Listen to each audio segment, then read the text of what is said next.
Hello, welcome to this episode of the Game Plan podcast by College Baseball Advisors. On the Game Plan, we cover all things related to a baseball journey, from lessons learned to the recruiting process to development to people's paths and journey. Generally, we have on players and coaches. And my name is Wayne Mazzone. I coach college baseball 30 years and now run College Baseball Advisors, where I help kids and parents navigate the recruiting process.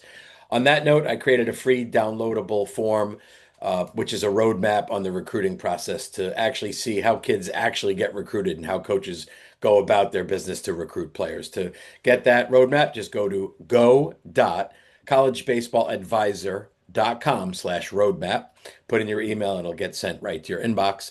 On today's episode, we had Jake Fishman, really kind of the first of his type on this podcast.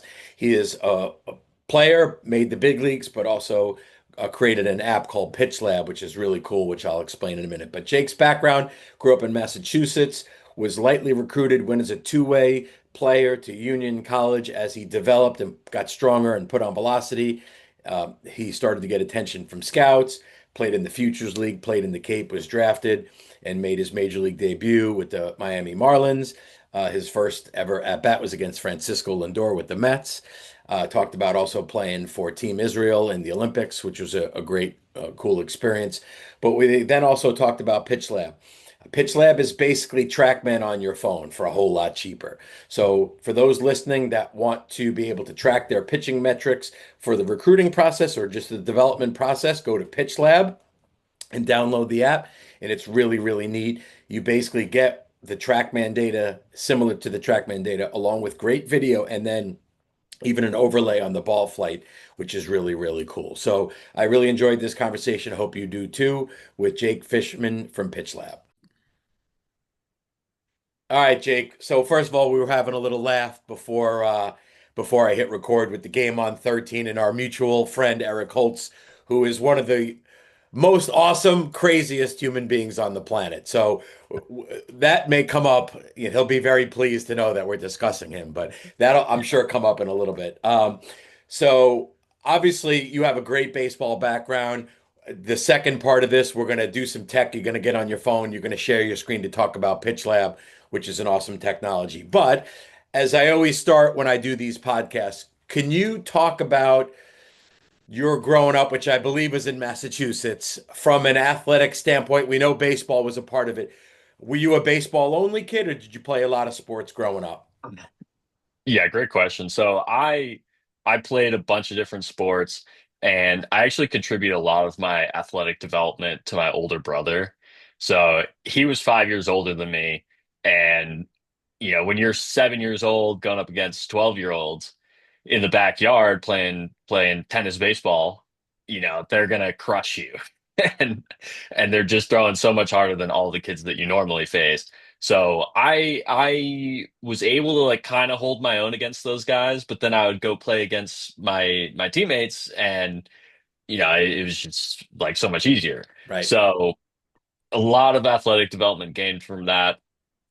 Yeah, I played basketball, I played soccer, I played baseball, and just the normal stuff with your friends outside, football, golf, whatever we were feeling.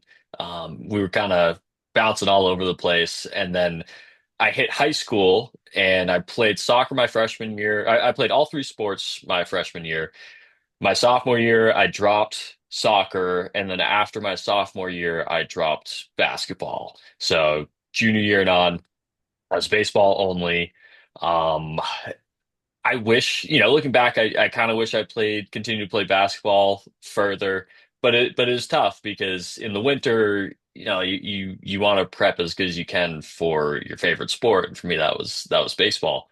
So going into college, I was fortunate enough to hit and pitch, and that kept my athleticism alive to me. I play in the field, swinging the bat, pitching, and then eventually got into pro ball and went to pitching only. And it took a long time for my athleticism to like kind of fade away, but I wish I continued to swing on my own and have fun in the field and stuff like that, just to maintain all those different positions and movements that you get to do. Yeah, it's interesting.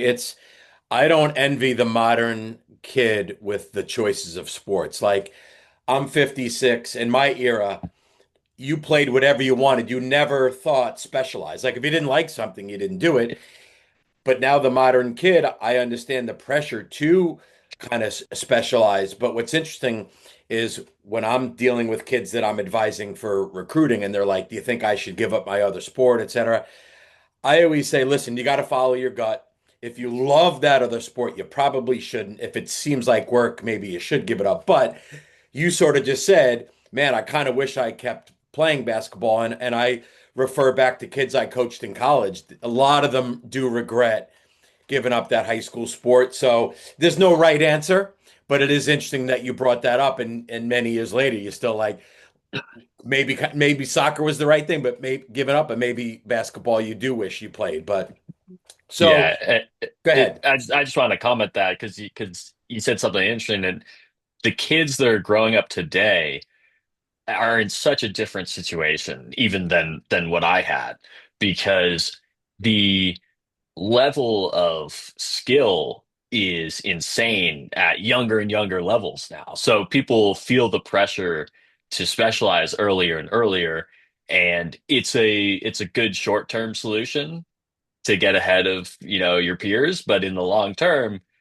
there's been plenty of people that kind of do studies on this, and Yes. they see the people that make it to professional athlete level, they played sports, multiple sports for long times. So, Yeah, I yeah. totally agree with that. So obviously you referred to it, in that Pro Bowl, and we're going to talk about that part. I mean, making it to the big leagues, like, unbelievable, but like that brings me back to recruiting. It seems to be pretty obvious that you were overlooked in the recruiting process. So what do you remember about at that high school time and recruiting, and then obviously getting a union?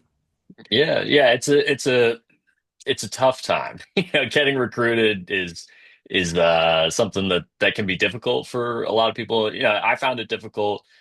I was trying to look at Division I schools. Um, pretty much all the schools I looked at least as far as D1 goes, weren't interested. And the main reason was I was topping out at like 80, 81 miles per hour my senior year. And most of those D1 schools are looking for more velocity 2 years earlier.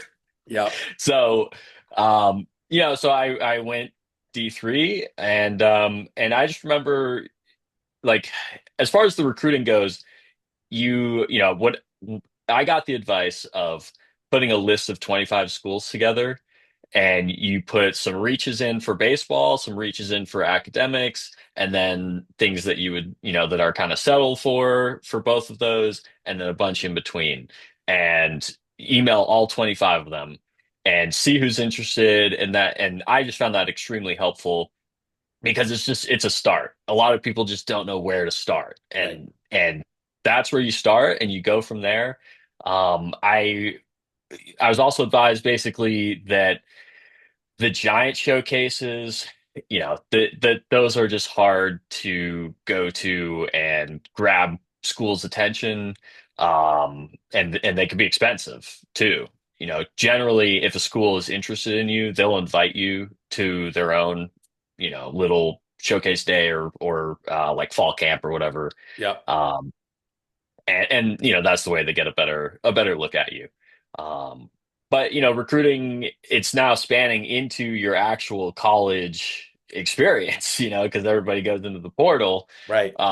And that's a whole other thing. So kids kids are not, in my opinion, or like from what I've been hearing, they're not as afraid to go D3 or even JUCO, because they're telling themselves, I'll just play a year, crush it, hit the portal, and then I'll go where I want, even though they're not interested in me right now.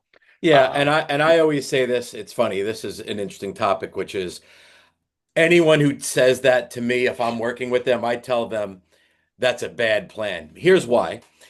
it could work, and it does work for some kids, but to enter a college going, man, I'm going to be here for a little bit and blow out of this joint, that's not the way it's really supposed to be. So, like, listen, if the portal was the way it is now, when you were in college, maybe you would have spent 3 years at Union, and maybe you would have realized, hey, I could go play at Duke or Wake Forest or wherever it might have been that fit you, and that's fine. But like, I don't like the idea of entering college with a plan of leaving. Of course, if you go junior college, it's a little bit different, in that circumstance. What are your like? Did Union basically heavily recruit you, or it just worked out that you wound up matching and saying this is a good school for me and went there? Yeah, they did heavily recruit me. And what I liked about Union is the head coach Paul Mound, he said, "Look, you can come here and you can pitch and you can hit and you'll contribute to the team right away." And yeah, I liked the idea of pitching and hitting in college.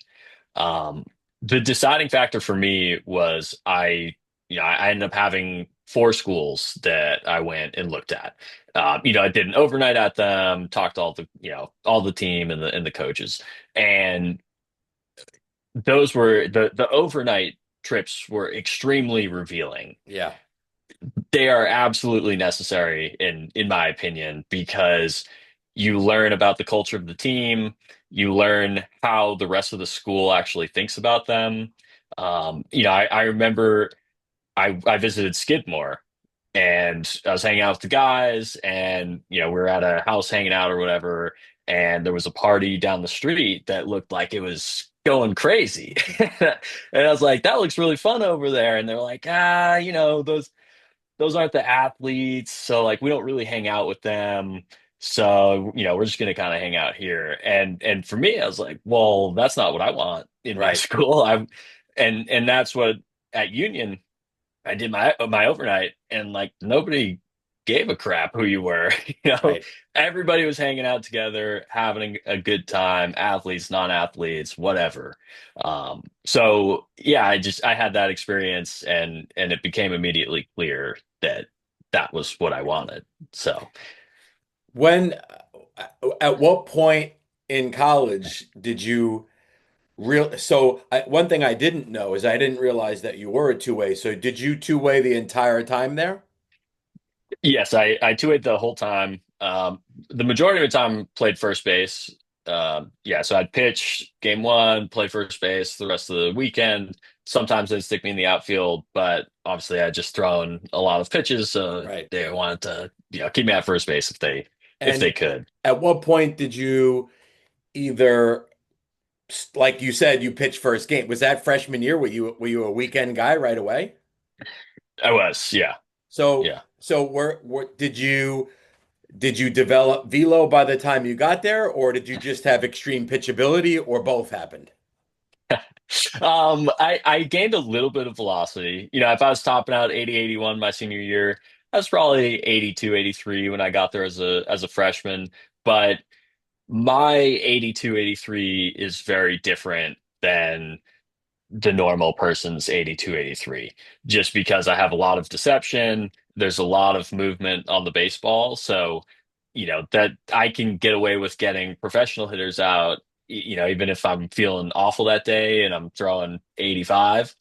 Yeah, I can still get professionals out because of the deception and the movement. I have to locate really well if I'm throwing 85, but yeah, that's how I managed to have really good success when I first got there, and then the velocity started to come my sophomore year. Made a really large jump, put on 20 pounds, got a lot stronger. Started, I was basically like 88, touching 90, and then it just kept growing from there. So, two questions on that. One is, do you attribute the increase in velo basically to just making the machine stronger? Like you were just basically the, getting like physically stronger. It wasn't necessarily was it a change in a throwing program or plyos or mechanics, or was it more of just you got physically stronger? Yeah, I got physically stronger and put on the 20 pounds. I mean, I left high school 165 pounds, and then by sophomore year, I was 185.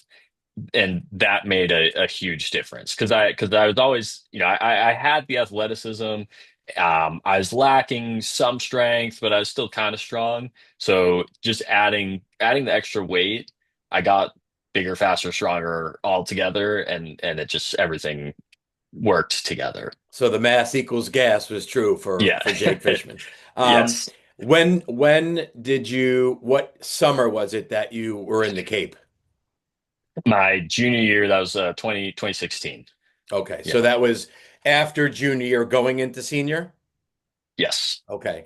Yeah. And was that a big shot to your career going there? Now, obviously coming from Union doing well, but now you're going with the big boys and you're continuing to do well. Was that when you first realized you got a chance to play baseball professionally, or did you kind of know it prior to that, like I'm pretty darn good? To me, I realized my sophomore year. So had a pretty good college sophomore season. Then I went to the Futures League, played for the Brockton Rocks, Yep. and I mean those were pretty much all Division I guys. Usually they're freshmen or sophomores, but they're all D1, pretty good schools. Had some success there. That's when in my mind I was like, oh, it doesn't really seem to matter like if it's a D3 kid or a D1 kid, I can get them out. And then that's what allowed me to get to the Cape League, is I had really good success there in the Futures League. I had some scouts that could kind of vouch for me Right. as a D3 guy going into the Cape. That's what the Cape League wants as a D3 guy, is like Right. a few scouts that are saying, yeah, we're actually looking at this guy. Totally true. Yeah, and so that helped me get into the Cape League a lot. And I only pitched one game in the Cape League because I ended up getting drafted. But yeah, I pitched my first game, did really well, and that um, I don't. It's hard to know for sure that how much that helped me. But what I do know is on the draft day, they came out with this article about my first start in the Cape League, and my agent sent it to the main teams that were looking at me, and then they immediately called back and were like, "Hey, we're gonna draft him at some point. We don't know when, but we're going to." Um, yeah, I don't know if this is the right time. It might not be, but did you play in Brockton with Zach Short or no?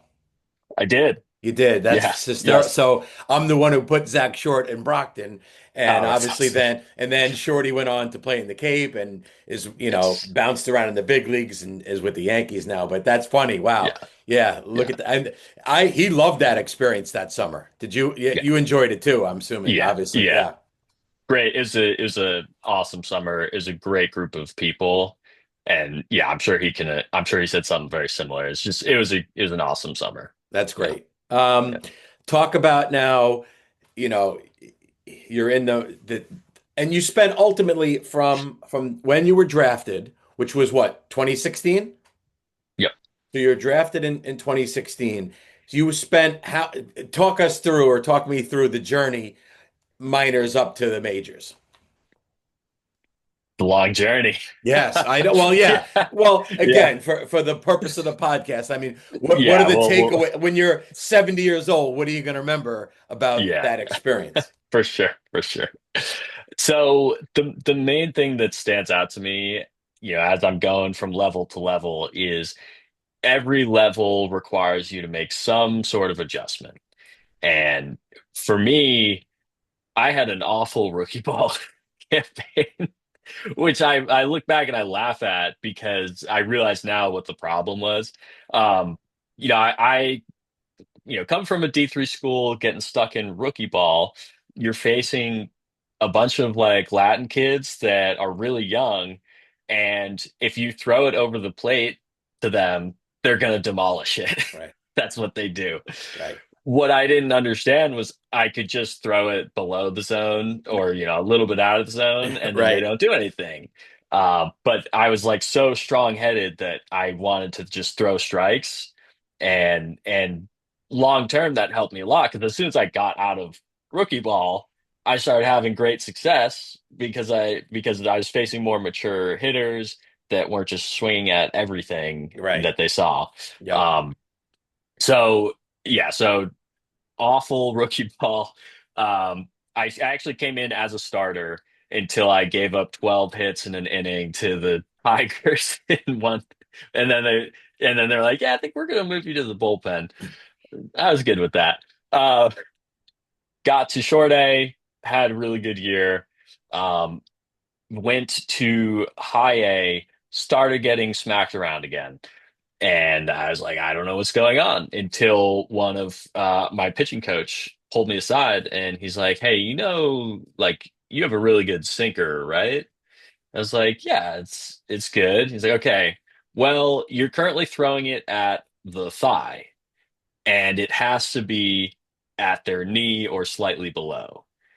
And if you just do that, you're going to have a lot of success. And so we went out to the bullpen. He like put the string up Yep. of, where I actually wanted to throw it. I was like, I think that's too low, Riggy. And he's like, no, throw it there. I promise. And the next game I threw it, people started swinging and missing. And I was like, that's weird. I haven't been getting that a lot. And I've taken that the whole way to the big leagues was That's you, incredible.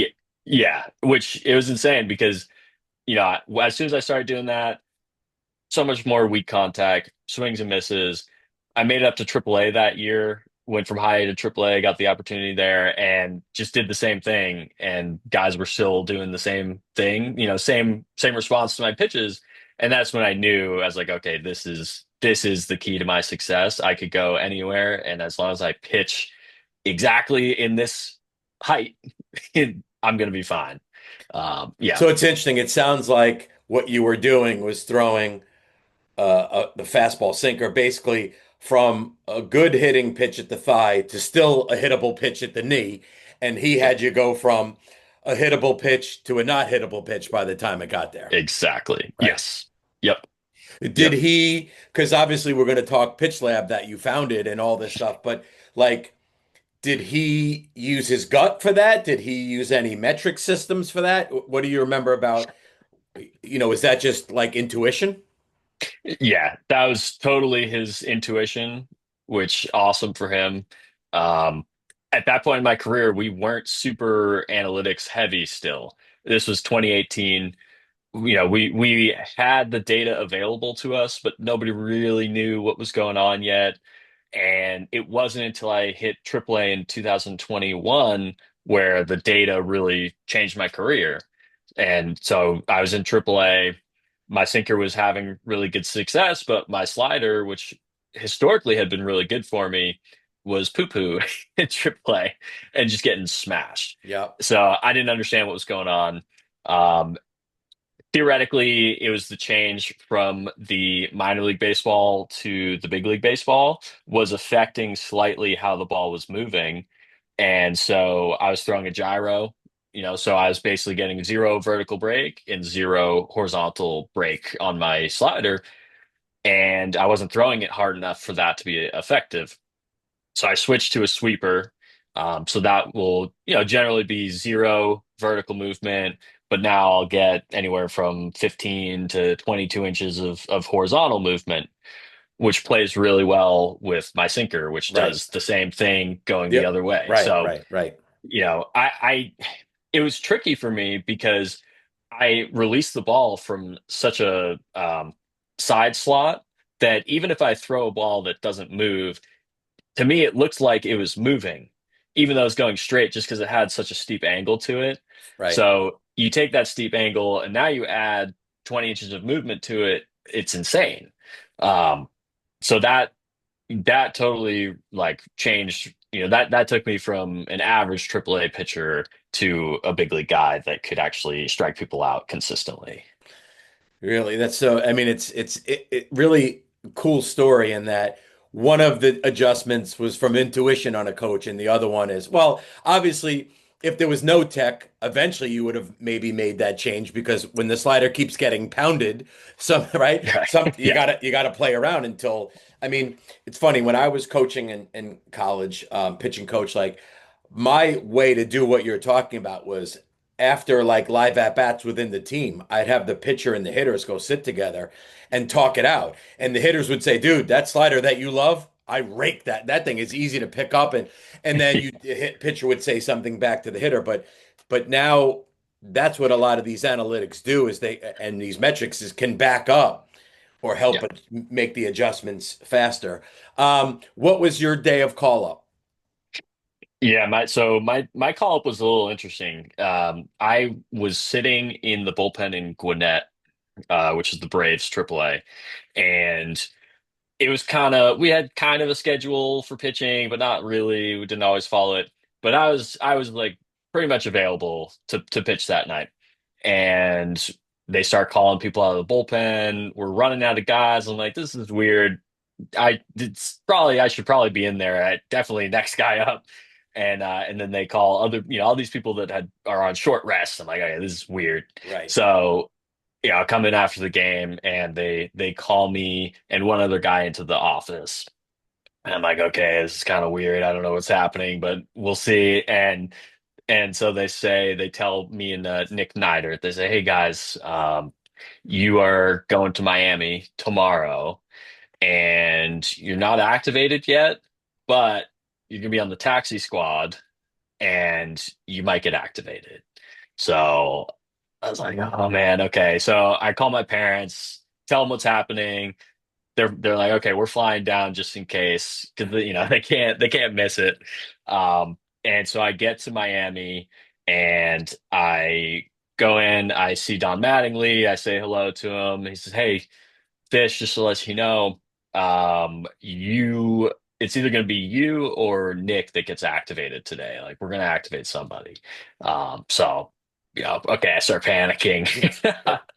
Couple hours later, they call me back into the office, and Don Mattingly gets up and he shakes my hand and he says, "Congratulations, Jake, you're going to be activated tonight." And like that's when the rush of emotions actually happens, and because until it actually happens, you just push everything away, and you're like, I can't get too excited. Um, so I got activated. A few guys were waiting outside, gave me big hugs. So they were very very happy for me. So I didn't. That was on a Friday. I didn't end up pitching that night, and didn't pitch Saturday. Sunday, our starter got in trouble in the second. They got me up, and I could not feel a single thing in my body while I was warming up. I didn't throw a single ball close to the catcher in my in my warm up sessions. This is not good. But I run out to the mound and I'm like, okay, let's just land this first pitch. I start warming up. I'm hitting the catcher somehow, and everything was fine. Mentally, I was calm until over the speaker, they said, and now making his major league debut is Jake Fishman. And I was like, why you gotta tell everybody? Now everybody knows. I started like going back into panic mode a little bit. But my first batter was Francisco Lindor. We were playing the Mets and got him to ground out to third. Huge relief. There's two outs, so inning Yeah. ended, and then went on to throw three more innings against them and had a great debut.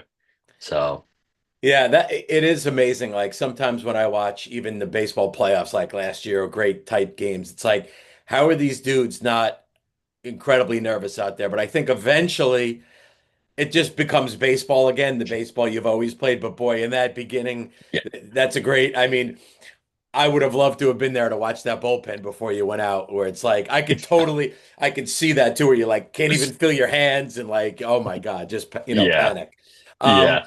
at what point during this time, or was it after that Team Israel became, was it during your time in the minors, or is it only after your big league career was over? Yeah, while I was in the minors. So they had the 2017 World Baseball Classic. I was added as like a reserve to that, so I didn't end up going, but almost made the trip with them. And then in 21, I played in the Olympics for them, which was an incredible experience. Just being able to not only go to Tokyo, which is an awesome place, but live in the Olympic Village. I mean, you can't, there's nothing cooler to experience. Um, and then went on to do like two European championships with them. And then, next World Baseball Classics coming up shortly. Not sure if I'm going to be on the roster yet, but we'll see. And yeah. So, all right, so let's dig into this. So I know after after with affiliated ball, then you played at some point you played for the Ducks, correct? Yep. Okay. Yep. When was your last active season playing? This past year. So you Yeah. played this past year. Brad Case was on the team with you too, right? Yes. Yeah. Yeah. Brad Case. Sorry, my last season with the Ducks was in 24. Oh, 24. And Okay, got and it. then um and then this past season I played in Mexico. Oh, you played in Mexico. Okay, Yes. wow. Yeah, yeah. Sorry. Yeah, I got confused by that. But yeah. Okay, so this is something I didn't know because obviously we texted a little before and prepped on this. Are you still are you still trying to competitively play baseball at the highest level? Yes, I am. Um it's tricky though. So while I was in Mexico, about 2 years ago, actually, I started working on this idea, which is now called PitchLab. Right, So, I was looking around. We have TrackMan and we have Rapsodo. They both help us track the ball flight of baseball, and they give us these metrics of velocity, movement, and spin. right. They are essential to professional pitchers at this point. I mean, most guys would tell you if you're not throwing a bullpen on the TrackMan, you're not getting much out of the bullpen. Mm. So that is now entering into college and even the high school level. But TrackMan costs 20 grand and the Rapsodas, 3,500, 5,000, and they both have extensive annual memberships on top of Yes, that. So right. there's no good budget option for kids just to get the data to help them. So what we did is we built an app that uses your phone's camera, and it uses all computer vision to track the ball, recognize when you're making a throw, and then it will calculate the same metrics that a TrackMan would do. And obviously, it's 100 times cheaper than any of those other options, because you don't need the hardware. You have the hardware, right in your pocket. Right. So while I was working on that, we put out an announcement video of June of 2025 while I was in Mexico. Started to take off on social media, and I just made the decision. I said, I think this is a really good opportunity. And I just packed up my bags, went home, and I started working on this full time because I just felt like I didn't want to wait. The time is now, Right. and we have to get this thing off the ground and get it moving quickly. And so I've been, yeah, working on it full time. We launched it about 4 months ago. It's been growing extremely fast. So I'm glad that I made the choice to go work on this full time. But I do obviously have baseball in the back of my mind of like it's so hard to give up, even with what I think is one of the best opportunities I could have as far as building a company goes. Right. I've still been training. I've still been throwing, obviously to prep for the World Baseball Classic, but also, with the potential to continue playing. All right, so a couple more questions and then we're gonna pause and we're gonna go on your phone and you're gonna share your screen, which is awesome. Sure. Um, ha Obviously the concept of it is genius, right?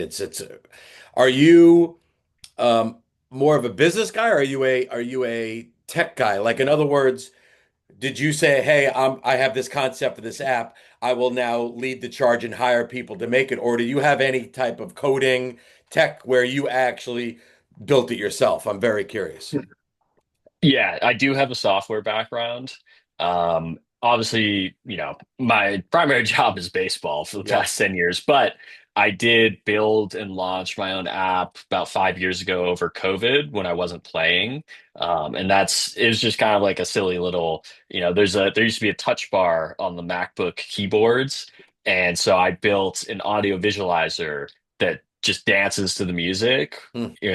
but it's cool because it's like, oh, it's on your keyboard. It's not on the screen, doesn't take up space. And that was a fun little project, made some money from doing that, which was cool. And then yeah, I started looking into this in early 2024, worked on a super basic janky prototype just to show that this was possible. And basically set up a giant black construction paper wall in front of the TrackMan, and then captured a couple videos, and then gathered the data, manually calculated the metrics using the Hmm. video, and it showed that it could work. I was like, what?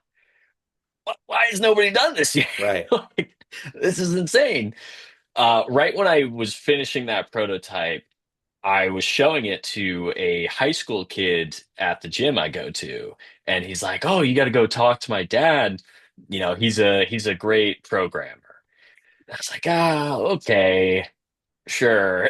I was very skeptical because like even if you know how to program, this is a very niche Right. thing.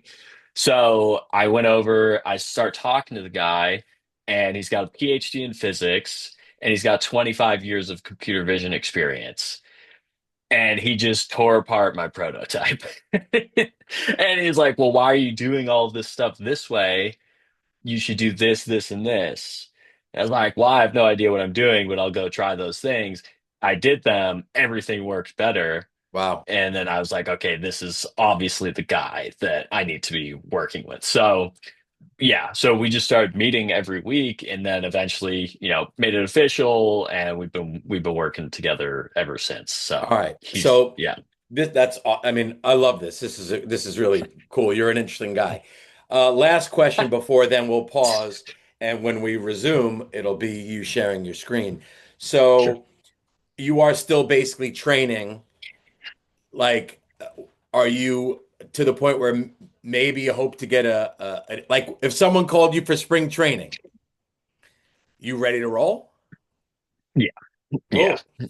Yeah, I'm ready. I mean, my bullpens, the baseball's coming out great. The stuff is really good right now. So I am ready to go. But it's tough obviously every situation is different. It would have to make sense. Right. But Right. You're not yes. running all over for silly indie ball while you got this great app going. Right. But if someone Right. calls you to a big league camp and says you're on the 40 man or you're on the big league roster, we possibly have a different story then. Oh, of course, yeah. Yeah. Yeah. So Very cool. All right. So let's do this. Let's pause now. So, all right. So we're back now. We have your phone being shared. Now, I'm assuming we'll see. For people that are listening, first of all, you definitely want to go to download PitchLab. Start with that. Secondly, those that are watching, I know when I've recorded like this before, there could be a delay in what comes through, but let's take a look at it. yeah, for sure. So this is my bullpen that I recorded the other day. So you should be able to see, it's tracking the ball. These are just my warm-up throws, so I'll get to where I start actually throwing the ball pretty good. And yeah, so we basically have the same setup as like what the TrackMan Rhapsody is going to give you. We overlay the ball tracer on top of the ball flight, which is awesome.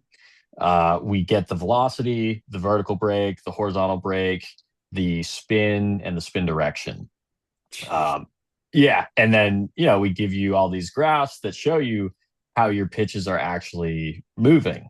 So you can see, like when I look at my sinker over here, you can see that it's getting a lot of negative vertical brake, which would be a very heavy sinker. Right. Uh, Typically very unusual for somebody to get negative movement on their fastball. most sinkers will land somewhere, if it's good, it'll be like 0 to +5. And then anything below that is really good, which is how I get away with throwing, 87, 88 against big leaguers. Right, right. Um, Here's yeah, something I love about this. Love is my, I don't know, it could be a complaint about the TrackMan, which again, TrackMan has set the bar, but at the same time, very expensive. Uh, right. the TrackMan reports are great, but when the video component comes in, I don't really love the way the video syncs with everything and it's like slow motion. So this is like the real speed of the pitch, right? Yep.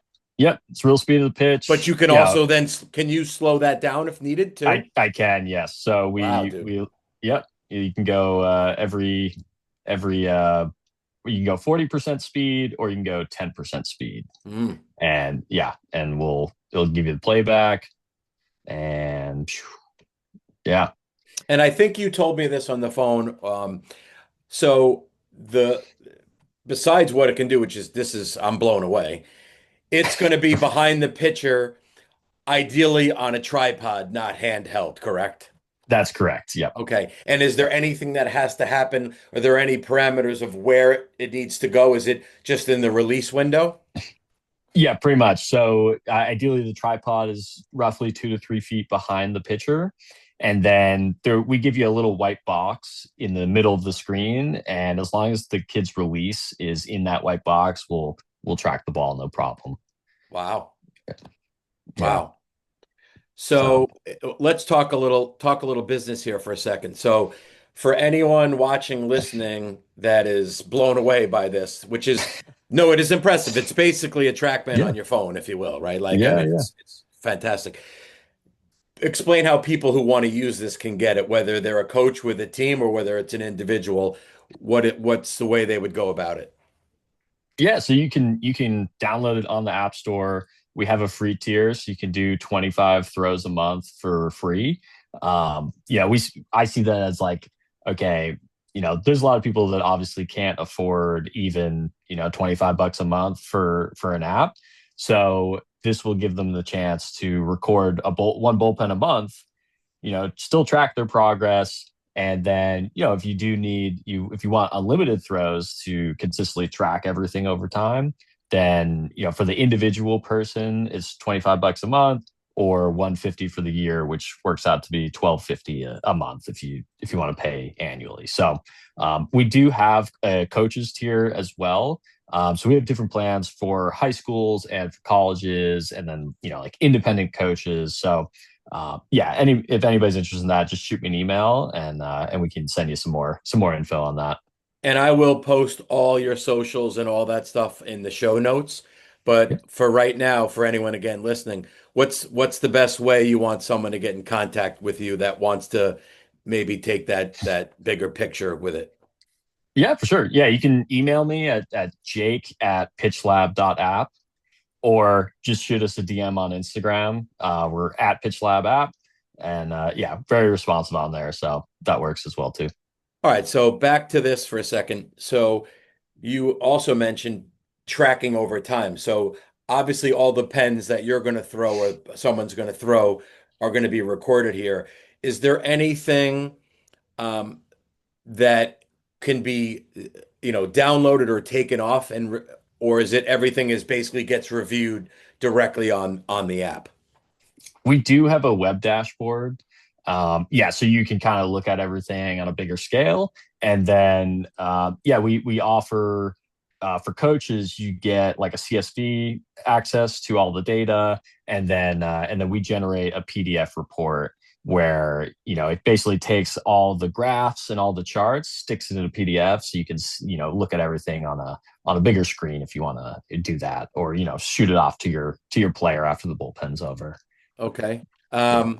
Anything else that I or other people should know about using it or about its capabilities? No, I mean, it's. I think you should just try it out. I think you'll have a great time using it. Whether you're a super serious player or you just want to see how hard you throw and kind of measure that over time.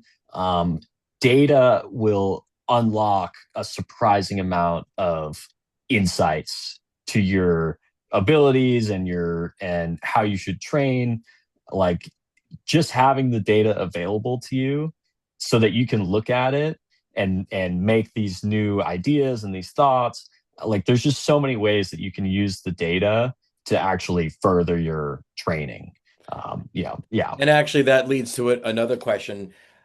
Someone that doesn't exactly know how to interpret all the data, is there any type of learning on the app, or is that where now it's just kind of common knowledge that someone should do their research to figure out all the numbers? Yeah, we that is 100% something that we want to put in there, is give educational resources that people can learn and understand the metrics.